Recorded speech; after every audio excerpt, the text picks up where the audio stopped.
Hi friends, எல்லாருக்கும் வணக்கம். So இன்றைக்கி வந்து டைப்ரைட்டிங் கிளாஸ் வந்து இல்லாததுனால எனக்கு 6 to 8 வந்து ஈவினிங் ரொம்பவே கஷ்டமாயிடுச்சு. ஏன்னா வந்து நான் வந்து ஏர்லி மார்னிங் எழுந்துக்கிற ஆள். ஸோ மதியம்லாம் நான் தூங்க மாட்டேன், பெருசாக தூக்கம் வராது. ஆனால் ஈவினிங் வந்து 6 to 8 வந்து செம்மையாக தூக்கம் வரும். ஆனால் எனக்கு ஈவினிங் தூங்க பிடிக்காது. ஏன்னா ஈவினிங் நம்ம தூங்கிட்டோன்னா நைட்டு வந்து தூக்கம் வராது. நைட்டு தூக்கம் வரலன்னா காலையில் சீக்கிரம் எழுந்துக்க முடியாது. நம்மளோட ரொட்டீனே வந்து மாறி போயிடும். ஸோ அதனால் என்ன பண்ணேன்னா, இந்த 6 to 8 வந்து நம்ம எப்படியாவது டைமும் வேஸ்ட் பண்ணக்கூடாது, ஏதாவது யூஸ்ஃபுல்லாக பண்ணணும் அப்படின்ட்டு, சரி ஒரு சேலஞ்ச் மாதிரி வச்சுட்டு நம்ம அது கூடவே படிக்கலாம் அப்படின்ட்டு தான் கேண்டலை ஒன்று ஏற்றி வச்சுட்டு நான் படிக்க ஆரம்பிச்சிட்டேன். இப்போ நான் வந்து ஐஎன்எம் தான் என்னோடய ஃபேவரட் சப்ஜெக்ட். அதனால் வந்து ஐஎன்எம் தான் ரிவிஷன் பண்ணிகிட்ருந்தேன். So 11th standard 10th 11th 12th INM cover ஆகுது இல்லையா? 10th ஸ்டாண்டர்ட் வந்து ரொம்ப ஈஸியெல்லாம் முடிச்சிட்ருப்பேங்க. 11th ரொம்ப ஈஸி தான். ஆனால் வந்து நிறைய ஸ்டோரிஸ் நிறைய கொடுத்துருப்பாங்க. பட் அதில் கண்டென்ட் வந்து கொஞ்சமாக தான் இருக்கும். ஸோ அதெல்லாம் மட்டுமே நான் நோட்ஸ் எடுத்து வச்சுருந்தேன். இன்னும் 12th 11th எல்லா லெசன்ஸும்லாம் வந்து நான் நோட்ஸ் எடுக்கல.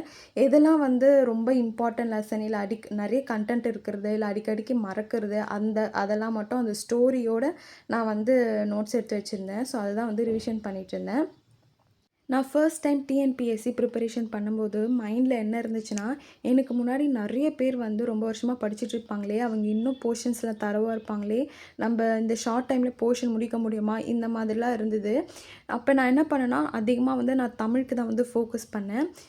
நியூ புக்ஸ் மட்டும் தான் என்னால் அப்போ வந்து ஓரளவுக்கு, அதுவும் 6 to 10 மட்டும் தான் வந்து ஒரு 3 monthஸில் என்னால் கவர் பண்ண முடிஞ்சுது.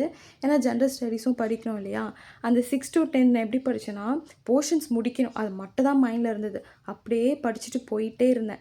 டெஸ்ட் ப்ராக்டிஸ் பண்ண மாட்டேன், ரிவிஷன் பண்ண மாட்டேன், ப்ரீவியஸ் இயர் கொஷின் பேப்பர் பார்க்க மாட்டேன். இது எதுவுமே பண்ணாமல் நான் வந்து போர்ஷன்ஸ் முடிக்கணும் இது மட்டும் தான் மைண்டில் இருந்தது. 6 to 10 நான் ஓரளவுக்கு நல்லாவே முடிச்சிட்டேன். முடிச்சதுக்கப்புறமா 6 to 10 ஸ்டாண்டர்ட் தமிழ் புக்கு ஓரளவுக்கு படித்தோடனே எனக்கு வந்து பயங்கரமாக ஒரு கான்ஃபிடென்ட் வந்துச்சு. அப்பா இந்த தடவை நம்ம கண்டிப்பாக கிளியர் பண்ணிடுவோம் அப்படின்ட்டு.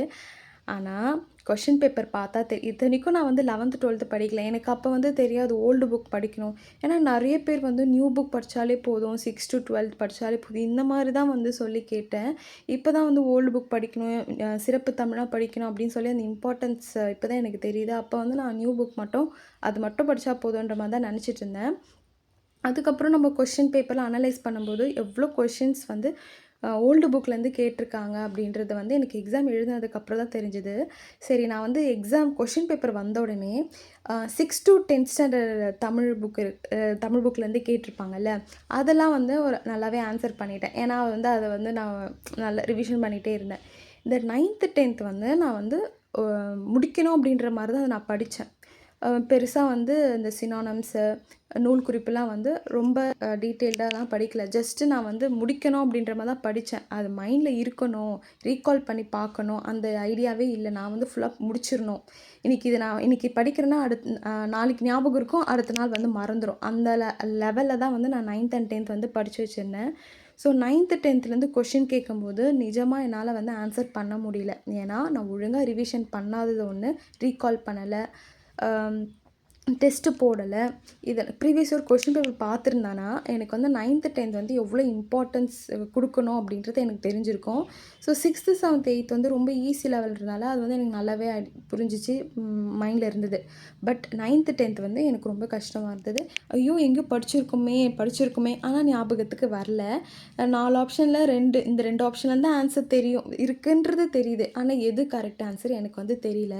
ஸோ அப்போ தான் நான் நினச்சேன், ஃபுல்லாக போர்ஷன் முடிக்கணும் அந்த அரியபரில் படித்ததுனால தான் வந்து இப்படி நமக்கு ஒரு கன்ஃபியூஷன் இருக்குது. இனிமேல் வந்து எவ்ரி டாபிக் நம்ம படிக்கும்போதும் அது வந்து ஈவினிங்காக ஒரு டெஸ்ட்டு போட்டு பார்க்கணும், இல்லைனா ப்ரீவியஸ் இயர் கொஷின் பேப்பராச்சும் பார்க்கணும். நான் படித்ததே இங்கே நம்ம வந்து கொஷின் பேப்பர் பார்த்தே என்னால் ஆன்சர் பண்ண முடியுதா அப்படின்ட்டு நான் யோசித்தேன். இப்போ உங்களுக்கு ரொம்பவே படிக்க தோணலை, ஒரு மாதிரி கான்ஃபிடென்ட்டே இல்லை அப்படின்னா, நீங்கள் வந்து ஏதோ ஒன்று படிச்சிருப்பீங்கள்ல. ஃபார் எக்ஸாம்பிள், இப்போ நீங்கள் பாலிட்டிலேருந்து பிரசிடென்ட் பற்றி படிக்கிறீங்கன்னு வச்சுக்கோங்களேன். இப்போது 6 to 12 ஸ்டாண்டர்ட் புக்கில் எங்கெங்கெல்லாம் கவர் ஆகுது அப்படின்னு சொல்லி நீங்கள் வந்து பிரசிடென்ட் பற்றி படிக்கிறீங்க, பிரசிடென்ட் பிரைம் மினிஸ்டர் வந்து படிக்கிறீங்க அப்படின்னா, அதை ஃபுல்லாக முடிச்சுட்டு நீங்கள் வந்து ப்ரீவியஸ் இயர் கொஷின் பேப்பர் வந்து போட்டு பாருங்கள். Group 4 previous year question paper, president related questions அந்த மாதிரி போட்டிங்கன்னா உங்களுக்கு வந்து கொஷின்ஸ் வரும். அதில் வந்து ஒரு 5 கொஷின்ஸ் இருக்குன்னா அதில் உங்களால் கண்டிப்பாக 2 கொஷின்ஸ் ஆன்சர் பண்ண முடியும். நீங்கள் வந்து அப்படி உங்களுக்கு அந்த ஆன்சர் தெரிஞ்சுச்சுன்னா, நிஜமா சொல்றேன், நீங்க ஒரு பயங்கரமா ஒரு கான்ஃபிடென்ட் வந்துரும் நம்மளுக்கு. நம்ம டவுனா இருக்கும்போதெல்லாம், "ஏய் நம்ம படிச்சது 2 கொஸ்டினாச்சும் ஆன்சர் பண்ண முடியுது" அப்படின்னு சொல்லிட்டு, அந்த மிச்சம் அந்த 3 கொஸ்டின் தெரியலன்றது நமக்கு ஃபீல் ஆகாது. நம்ம வந்து 2 கொஸ்டின் ஆன்சர் பண்ணியிருக்கோம் அப்படின்ட்டு நம்மளுக்கு வந்து ஒரு பயங்கர கான்ஃபிடென்ட் வரும். ஓகே நம்ம நல்லா படிச்சோம், மிச்சம் இந்த 3 கொஸ்டின்ஸும் நம்மனால ஆன்சர் பண்ண முடியும் அப்படின்ற ஒரு கான்ஃபிடென்ட் வரும். ஸோ போர்ஷன்ஸ் முடிக்கணும் அப்படின்றது ஒரு இம்பார்ட்டன்ட் தான். ஆனா அத விட இம்பார்ட்டன்ட் டெஸ்ட் ப்ராக்டிஸ். நம்ம படிச்சத வந்து ஃபஸ்ட்டு தரோவா இருக்கணும். நான் பிரசிடென்ட் பத்தி படிக்கிறேன் அப்படின்னா, அத பத்தி நம்ம 6-12 ஸ்டாண்டர்ட் என்னலாம் இருக்கோ எல்லாமே தெரியணும். 10த் மட்டும் நான் படிச்சுட்டு போர்ஷன்ஸ் முடிச்சுட்டேன் அப்படின்னு சொல்லக்கூடாது.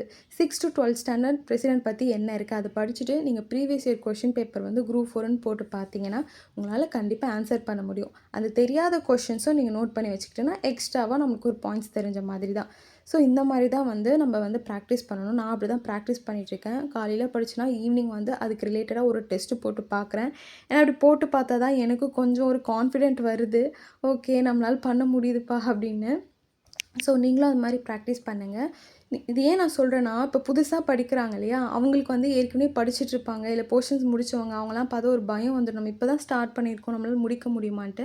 அந்த பயமே வேண்டாம். நீங்க படிக்கிறத இன்னைக்கு நான் வந்து 6த் ஸ்டாண்டர்ட் இல்ல 7த் ஸ்டாண்டர்ட் ஒரு லெசன், ஒரு யூனிட் முடிக்கிறேன் அப்படின்னா, நான் நாளைக்கு வந்து அந்த லெசன நீங்க எந்த வித மாரி கொஸ்டின் கேட்டா கூட உங்களுக்கு வந்து அந்த ஆன்சர் பண்ண தெரியணும். அதுதான் வந்து முக்கியம். நம்ம ஒரு ஒரு கொஸ்டின் படிக்கிறோம்னா, அத வந்து கரெக்ட் எந்த ஒரு கன்ஃப்யூஷன் இல்லாம நமக்கு ஆன்சர் பண்ண தெரியணும். அதுதான் வந்து முக்கியம். போர்ஷன் முடிக்கணும் அதுவும் இம்பார்ட்டன்ட். பட் முடிக்கணும்னு சொல்லிட்டு நம்ப படிச்சத வந்து தரோவா படிக்காம இருந்தோன்னா, ஃபுல்லா வேஸ்ட்டு தான். ஸோ அதனால வந்து படிக்கிறத தரோவா படிங்க. டெஸ்ட்டு போட்டு பாருங்க. ப்ரீவியஸ் இயர் கொஸ்டின் பேப்பரும் போட்டு